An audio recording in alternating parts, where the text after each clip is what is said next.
Hello दोस्तों, स्वागत है आप सभी का एक बार फिर से आपके अपने यूट्यूब चैनल स्टडी प्लेटफॉर्म पे।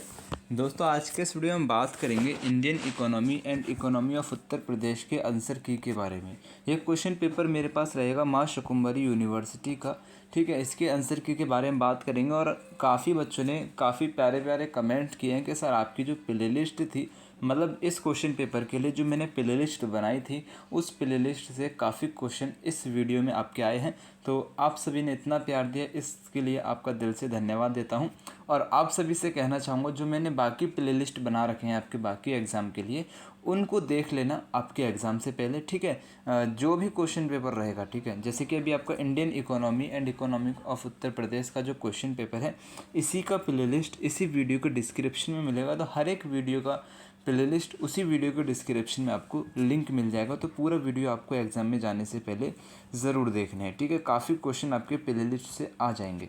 चलिए देखो, पहला क्वेश्चन आपसे पूछा गया था कि निम्न में से कौन सा बैंक सार्वजनिक क्षेत्र का बैंक नहीं है। तो देखो, सार्वजनिक क्षेत्र का बैंक नहीं है HDFC। ठीक है, HDFC बैंक जो है सार्वजनिक क्षेत्र का बैंक नहीं है। बाकी आपका state bank of India, UCO bank और कैनरा बैंक, ये आपके सार्वजनिक क्षेत्र के बैंक रहेंगे। तो डी यहाँ पे आपका करेक्ट आंसर था पहले का। अगला क्वेश्चन है, निम्न में से कौन सा मौद्रिक नीति का अंग नहीं है। तो मौद्रिक नीति का अंग जो है टैक्स रेट जो है, टैक्स रेट जो है आपका मौद्रिक नीति का अंग नहीं है। तो ये किसका अंग है? तो आपको याद रखना है, टैक्स रेट जो होता है आपका राजकोषीय नीति का अंग होता है, राजकोषीय नीति का एक पार्ट होता है। सी आपका करेक्ट आंसर था दूसरे का। अगला क्वेश्चन है, श्वेत क्रांति संबंधित है। तो श्वेत क्रांति आपका दुग्ध उत्पादन से संबंधित है, मिल्क प्रोडक्शन से संबंधित रहेगी। सी आपका करेक्ट आंसर था। अगला क्वेश्चन है, एफडीआई का पूर्ण रूप क्या है। ये क्वेश्चन मैं आपको हर एक वीडियो में करा चुका हूँ, जितने भी क्वेश्चन पेपर सॉल्व किए हैं। तो यूनिवर्सिटी का फेवरेट क्वेश्चन ये आपका रहेगा। राइट आंसर आपको लगाना है फॉरेन डायरेक्ट इन्वेस्टमेंट, इसकी फुल फॉर्म होती है। अगर आप अपने एग्जाम के लिए वीडियो को देख रहे हैं तो एक बार इस क्वेश्चन को याद कर लेना अच्छे से। ये क्वेश्चन आपका हर एक यूनिवर्सिटी में पूछा जाता है। ठीक है, चलिए, यानी कि सभी यूनिवर्सिटी का फेवरेट क्वेश्चन है। अगला क्वेश्चन है, निम्न में से कौन सा सम्मिलित नहीं है। तो सम्मिलित कौन सा नहीं है? राइट आंसर आपको लगना संपत्ति कर अप्रत्यक्ष कर होता है। ये आपका क्या रहेगा? सम्मिलित नहीं रहेगा। सी आपका करेक्ट आंसर है यहाँ पे। नेक्स्ट क्वेश्चन आपके स्क्रीन पे है कि निम्न में से कौन सा मानव विकास सूचकांक से संबंधित नहीं है। राइट आंसर आपको लगा देखो, उपभोग खर्च जो होता है मानव विकास सूचकांक से संबंधित नहीं रहेगा। डी आपका करेक्ट आंसर है। अगला क्वेश्चन आपकी स्क्रीन पे, भारत में वर्तमान में जीडीपी की गणना हेतु आधार वर्ष है। तो आधार वर्ष आपका 2022-23 रहेगा। 7 का डी आपका करेक्ट आंसर है। नेक्स्ट क्वेश्चन आपकी स्क्रीन पे पूछा गया था कि भारत में कब जीएसटी लागू किया गया था। तो GST good and service tax, इसकी फुल फॉर्म होती है, याद रखिएगा, जुलाई 2017 को ये लागू किया गया था। ठीक है, बहुत इंपॉर्टेंट क्वेश्चन है, हर एक यूनिवर्सिटी में पूछा जाता है। नेक्स्ट क्वेश्चन आपके स्क्रीन पे कि खेल के which city of Uttar Pradesh is popular known for sports goods, यानी कि खेल के जो स्पोर्ट्स गुड्स है उसके लिए कौन सा सिटी जो है उत्तर प्रदेश का पॉपुलर है, फेमस है। तो यहाँ पे आपसे यही क्वेश्चन कह रहा है। तो यहाँ पे राइट आंसर आपको लगाना मेरठ हो जाएगा। ठीक है, डी आपका करेक्ट आंसर है। अगला क्वेश्चन आपकी स्क्रीन पे, प्रधानमंत्री किसान योजना के अंतर्गत एक वर्ष में कितनी राशि प्रदान की जाती है। राइट आंसर आपको यहाँ पे इसका लगाना है 6000 की जाती है। सी करेक्ट आंसर है। अगला क्वेश्चन आपकी स्क्रीन में, भारत सरकार की कौन सी योजना 100 दिन के रोजगार की गारंटी देती है। ये क्वेश्चन हर एक जो क्वेश्चन पेपर है उसमें सॉल्व किया गया है, यानी कि हर एक यूनिवर्सिटी ने इस क्वेश्चन को पूछा है। तो मनरेगा हो जाएगा। ठीक है, सी आपका करेक्ट आंसर है। इंपॉर्टेंट क्वेश्चन है, सभी यूनिवर्सिटी के लिए फेवरेट क्वेश्चन रहेगा। नेक्स्ट क्वेश्चन आपकी स्क्रीन पे पूछा है, देखो आप लोग क्या करेंगे ना, एक बार वीडियो की क्वालिटी बढ़ा लेंगे। मैं जानता हूँ आपको ना थोड़ा दिक्कत आ रही होगी, देखने में थोड़ा बिलर आपको नज़र आ रहा है। ये क्वेश्चन पेपर में ही थोड़ा बिलर रहेगा। आपको इंग्लिश में समझ नहीं आ रहा, सॉरी हिंदी में समझ नहीं आ रहा, आप इंग्लिश में देख लेना। अगर मैं हिंदी में नहीं पढ़ पा रहा हूँ तो मैं आपको इंग्लिश वाला आंसर बता दूंगा, उसके हिसाब से आप अपना आंसर चेक कर लेना। और एक इंपॉर्टेंट बात ये रहेगी, अगर आप अपने कॉलेज में यूनिवर्सिटी में एग्ज़ाम देने के लिए इस वीडियो को देख रहे हैं तो इस वीडियो को पूरा एंड तक देखने के बाद आपको इस क्वेश्चन पेपर को टेलीग्राम आराम से डाउनलोड करना है, जिसका लिंक मैंने वीडियो के डिस्क्रिप्शन में दिया है, जो पेपर का लिंक है, ठीक है। तो इस पेपर को डाउनलोड करने के बाद खुद से सॉल्व करना है, ठीक है। पढ़ पढ़ के खुद को इंग्लिश में या हिंदी में सॉल्व करना है, वहाँ से आपकी प्रैक्टिस बेहतरीन हो जाएगी, मैं ये मानता हूँ, ठीक है। और जितने भी क्वेश्चन पेपर मैंने कराए हर एक वीडियो में उसके पेपर का लिंक है, तो आप सारे क्वेश्चन पेपर सॉल्व कर लेना, तो बहुत अच्छी बात रहेगी आप सभी के लिए। अगला क्वेश्चन है मौद्रिक नीति का उद्देश्य होता है। तो मौद्रिक नीति का उद्देश्य होता है कीमत स्थिरता एवं आर्थिक वृद्धि, ठीक है। सी आपका करेक्ट आंसर है। देखो मैंने कुछ आपको टिक और ट्रिक भी बताई थी। ट्रिक क्या थी, जैसे कोई क्वेश्चन है आपसे, इस वाले क्वेश्चन के हिसाब से मैं आपको ट्रिक याद दिला रहा हूँ। जैसे कि कोई क्वेश्चन है आपसे दे रखा है, उसमें ए बी सी और डी ऑप्शन आपसे पूछ लिया है, लेकिन कोई ऑप्शन में अगर डिस्क्रिप्शन में बात लिख रही है, जैसे यहाँ पे देखो लिख रहा है कि कीमत स्थिरता एवं आर्थिक वृद्धि, यानी कि एक बात ये कह दी, एक बात ये कह दी, दो बात एक ही ऑप्शन में कह दी है, तो वहाँ पे आपका 95% चांस होता है कि वही ऑप्शन आपका राइट रहेगा, ठीक है। बाकी देखो खाद्य सुरक्षा एक बात बोले, निर्यात संवर्धन एक बात बोलिए, जनसंख्या नियंत्रण एक बात बोलिए, लेकिन ये ट्रिक के हिसाब से आप लगाओगे तो सी आपका करेक्ट आंसर रहेगा। और कुछ ट्रिक और इस क्वेश्चन पेपर में आने वाली हैं जो मैं आपको बताता चलूँगा आपके एग्जाम के हिसाब से, ठीक है, सॉरी क्वेश्चन के हिसाब से आपको बताता चलूँगा। अगला क्वेश्चन है वर्तमान में नीति आयोग के उपाध्यक्ष कौन है। बहुत इंपॉर्टेंट क्वेश्चन है। सुमन बेरी जो है वर्तमान में नीति आयोग के उपाध्यक्ष हैं, बी करेक्ट आंसर रहेगा। अगला क्वेश्चन है भारत के जीडीपी में वर्तमान में सेवा क्षेत्र का योगदान कितना है। तो भारत की जीडीपी में सेवा क्षेत्र का योगदान होता है आपका 50%, ठीक है, सी आपका करेक्ट आंसर है। अगला क्वेश्चन आपकी स्क्रीन पे है कि वर्तमान में भारत के वित्त मंत्री हैं। वर्तमान में भारत के वित्त मंत्री आप सभी को पता है, अच्छे से पता है, ये क्वेश्चन रिपीट हुआ है हर एक क्वेश्चन पेपर में, निर्मला सीतारमन। और नहीं भी याद हुआ है आपको तो इंस्टाग्राम पे काफ़ी पोस्ट आती हैं टैक्स रेट हाई करने के, तो इनका फ़ोटो भी लगा रहता है, इनका नाम भी रहता है। तो आप सभी को इंस्टाग्राम यूज़र हैं तो ज़रूर पता होगा, या फिर आप पढ़ने वाले बच्चे हैं तो आपको 100% पता होगा। अगला क्वेश्चन है भारत की वित्तीय राजधानी किस शहर को माना जाता है, यानी कि कब कह रहा है कि which city is non for financial capital of India. कौन सी सिटी जो है जानी जाती है financial capital of India, India की फाइनेंशियल कैपिटल किस सिटी को जाना जाता है। तो मुंबई को जाना जाता है, बी आपका यहाँ पे करेक्ट आंसर रहेगा। अगला क्वेश्चन है भारत का केंद्रीय बैंक है। तो सभी को पता है reserve bank of India Bharat का केंद्रीय बैंक है, बी आपका करेक्ट आंसर था। ये क्वेश्चन पूछे गए हैं। अगला क्वेश्चन है नीति आयोग का पूर्ण रूप क्या है। नीति आयोग का फुल फॉर्म आपसे यहाँ पे पूछ रहा है। राइट आंसर आपको लगाना है national institute for transforming India, ठीक है। ये क्वेश्चन भी आपको सारे कराए हुए हैं, सी आपका करेक्ट आंसर था। अगला क्वेश्चन है वर्ष 2024-25 में भारत में जीडीपी की वृद्धि दर का अनुमान है। तो कितना अनुमान है। राइट आंसर आपको यहाँ पे इसका लगाना है 6.5%, डी आपका करेक्ट आंसर है। ये क्वेश्चन भी आपको कराया हुआ है, आपने देखो बाबू गलत टिक किया यहाँ पे, ये क्वेश्चन भी आपको कराया हुआ है, किसी न किसी वीडियो में है। मैं क्वेश्चन पढ़ता हूँ ना तो मुझे याद आ जाता है कि हाँ ये क्वेश्चन मैंने कराया है, तो ये क्वेश्चन आपको मैंने कराया है। अगला क्वेश्चन है मेक इन इंडिया कार्यक्रम किस वर्ष प्रारंभ किया गया था। मेक इन इंडिया प्रोग्राम जो है कब स्टार्ट किया गया था, आपसे क्वेश्चन ये कह रहा है। राइट आंसर आपको लगाना है सितंबर 2014 में, सी करेक्ट आंसर है। अगला क्वेश्चन है सतत विकास अवधारणा संबंधित है। सतत विकास अवधारणा किससे संबंधित रहेगी। पर्यावरण विकास से, सामाजिक विकास से, भविष्य की पीढ़ी की चिंता से। तो उपरोक्त सभी डी आपका करेक्ट आंसर है। ये वाला क्वेश्चन आपको मैंने कराया हुआ है, अगर नहीं भी कराया तो ट्रिक मैंने आपको हर एक वीडियो में बताई है। ट्रिक ये रहती है, ट्रिक कुछ नहीं है, बेसिकली मेरा अनुभव है जो मैं आपको ट्रिक के नाम से बुला देता हूँ ताकि आप लोगों को अच्छे से समझ में आए। सतत विकास अवधारणा संबंधित है, क्वेश्चन आपको दे दिया, इसमें ऑप्शन है पर्यावरण विकास, सामाजिक विकास, भविष्य की पीढ़ी की चिंता, और लास्ट ऑप्शन है कि उपरोक्त सभी, यानी कि डी ऑप्शन आपका करेक्ट रहेगा। मैंने आपसे बोला है अगर किसी ऑप्शन में लास्ट में उपरोक्त सभी वाला होता है तो 90% चांस रहते हैं कि उपरोक्त सभी वाला आपका ऑप्शन करेक्ट रहेगा, 10% के चांस नहीं भी रहते हैं, लेकिन 90% का मतलब आप समझ रहे हैं ना कि ज़्यादातर सही रहने के चांस हैं। तो ट्रिक के हिसाब से भी आप लगाएंगे तो डी आपका ऑप्शन करेक्ट रहेगा। अगला क्वेश्चन है सतत विकास लक्ष्यों के अंतर्गत कितने लक्ष्यों को निर्धारित किया गया। तो 17 लक्ष्यों को निर्धारित किया गया है, क्वेश्चन आपको मैंने कराया हुआ है किसी न किसी क्वेश्चन पेपर में। अगला क्वेश्चन है 2024 के सर्वे में आवधिक श्रम बल सर्वेक्षण के अनुसार अनुमानित बेरोजगारी की दर क्या है? तो राइट आंसर यहाँ पे आपको इसका लगाना है 4.9%। सी आपका करेक्ट आंसर है। अच्छा देखो, एक इंपॉर्टेंट बात ये रहेगी, काफ़ी स्टूडेंट्स ना मेरे को व्हाट्सएप पे मैसेज करते हैं या कमेंट्स करते हैं। जैसे ये क्वेश्चन पेपर है माँ शाकुंभरी यूनिवर्सिटी का, अभी एग्जाम होने वाला राजा महेंद्र प्रताप सिंह स्टेट यूनिवर्सिटी में। तो राजा महेंद्र प्रताप सिंह स्टेट यूनिवर्सिटी के जो स्टूडेंट्स हैं ना, वो कहते हैं कि सर हमें राजा महेंद्र प्रताप सिंह स्टेट यूनिवर्सिटी का ही प्रीवियस ईयर का क्वेश्चन पेपर दो।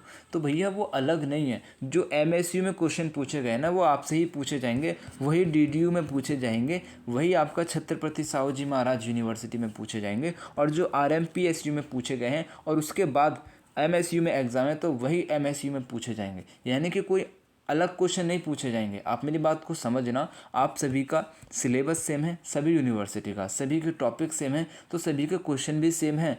ठीक है, मेरी बात को समझना, जो इंपॉर्टेंट क्वेश्चन है ना वो हर एक यूनिवर्सिटी कराएगी। वो ये नहीं कहेगी कि इस वाली यूनिवर्सिटी में ये क्वेश्चन पूछ लिया गया है तो हम अपने बच्चों से नहीं पूछेंगे। वो कहेगी कि इंपॉर्टेंट क्वेश्चन है तो हमें मतलब नहीं है किसने क्या पूछा है, हमें पूछना है तो पूछना है। और वही इंपॉर्टेंट क्वेश्चन मैं आपको बताता हूँ कि ये हर एक यूनिवर्सिटी का फेवरेट क्वेश्चन है, इसको याद रखना इस तरीके से। तो आप मेरी बात को समझे मैंने क्या बोला। आप ऐसे कमेंट मत कीजिए कि सर हमें यही क्वेश्चन पेपर चाहिए।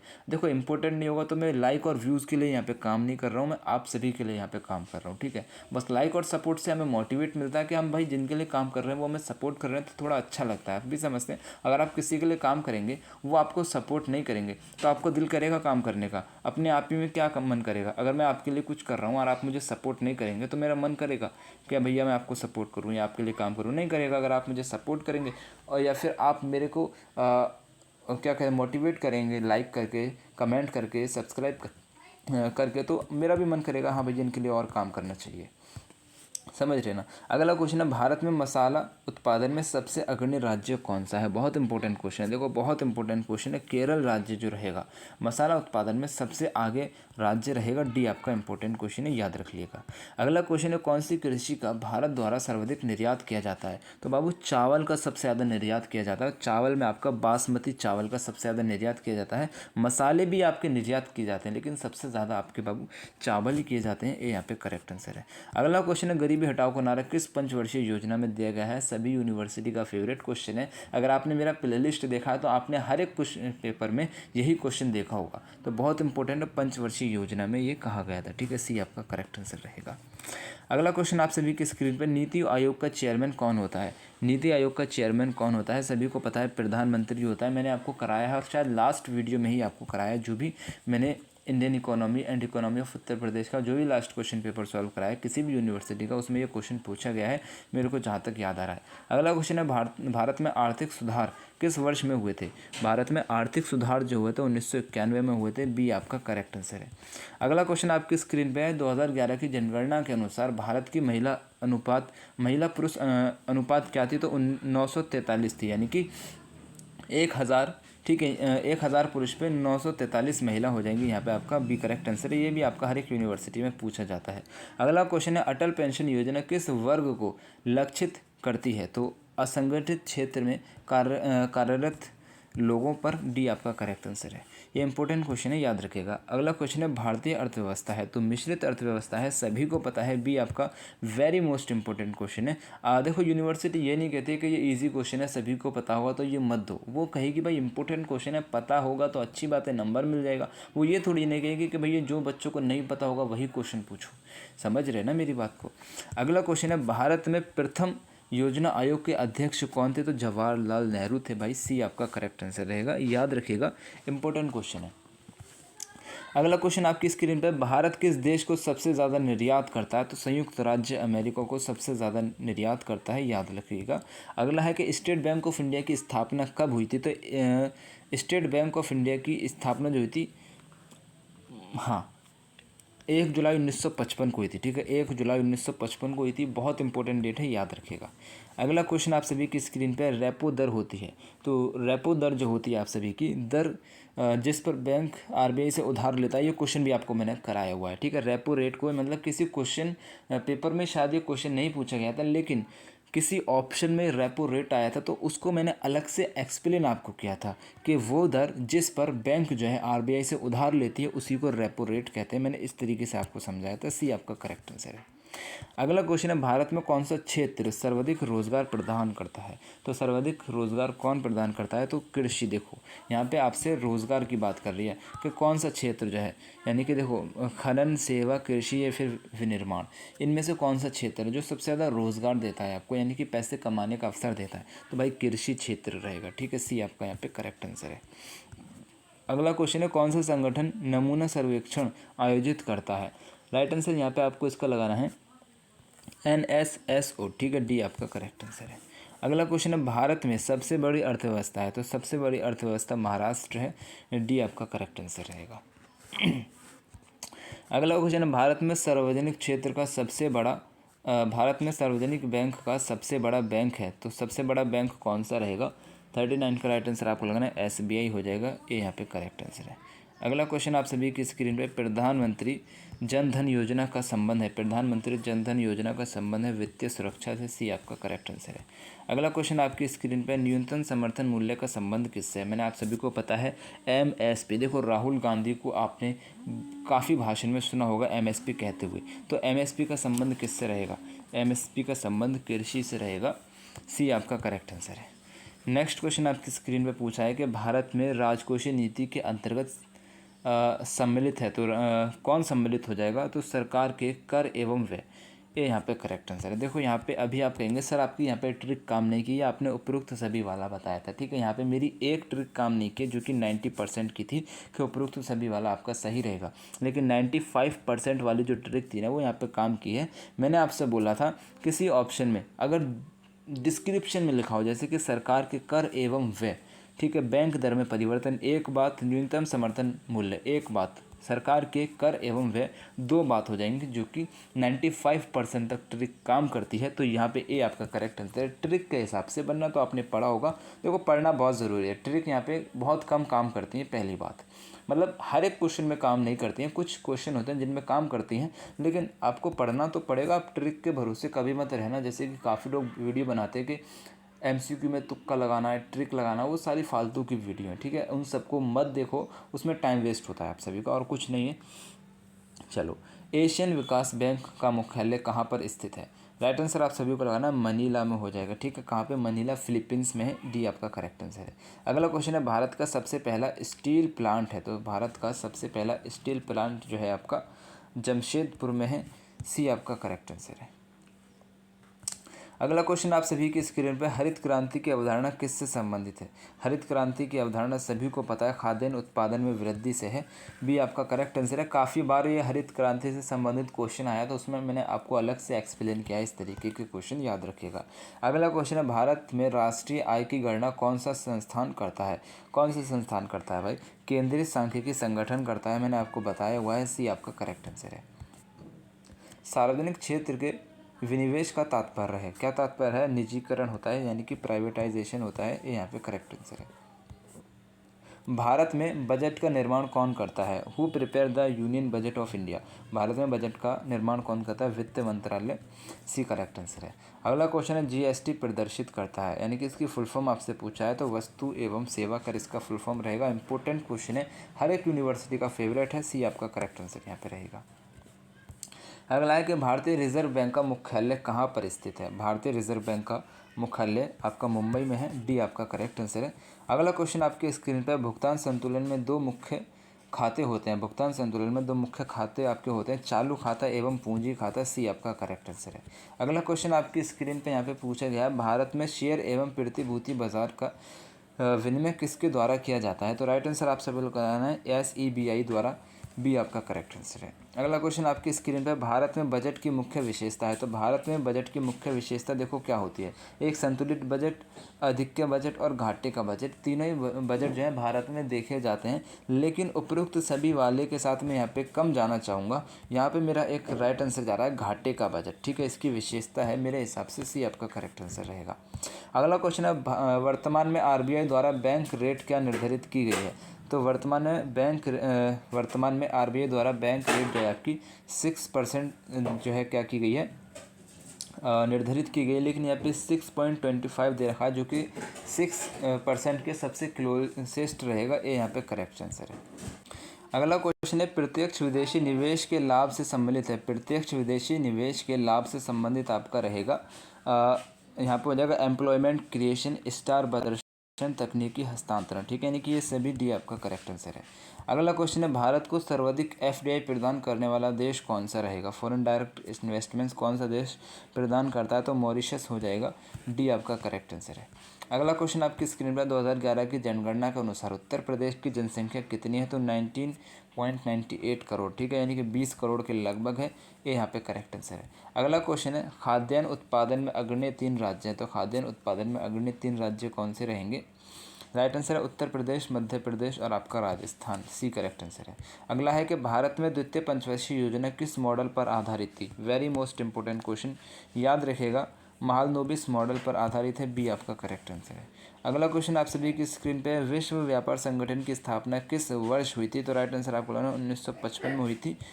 बी आपका करेक्ट आंसर है।